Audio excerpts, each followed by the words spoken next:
Kerajaan hari ini mengumumkan penyelarasan kadar dan kaedah kompaun saman trafik antara Jabatan Pengangkutan Jalan JPJ dan Polis Diraja Malaysia PDRM bermula 1 Januari 2026. Menteri Pengangkutan Anthony Loke berkata, keputusan itu dibuat Jemaah Menteri pada 17 Oktober selepas kerajaan mendapati perbezaan kadar kompaun antara JPJ dan PDRM menimbulkan kekeliruan dalam pelaksanaan undang-undang. Loke pada sidang media bersama Menteri Dalam Negeri Datuk Seri Saifuddin Nasution Ismail di Parlimen pada Rabu menjelaskan di bawah struktur baru itu, bayaran saman dalam tempoh 1 hingga 15 hari akan menerima pengurangan 50%, manakala bayaran dalam tempoh 16 hingga 30 hari layak mendapat pengurangan 33%.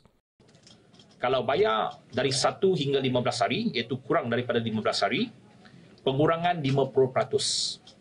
Daripada 16 hingga 30 hari, pengurangan 33%. Daripada 31 hari ke 60 hari, kadar kompaun adalah maksima. Kalau RM300, kadar maksima RM300.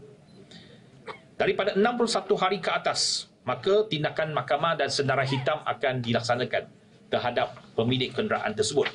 Adapun kadar insentif ini tidak terpakai bagi kesalahan serius yang tidak boleh dikompaun.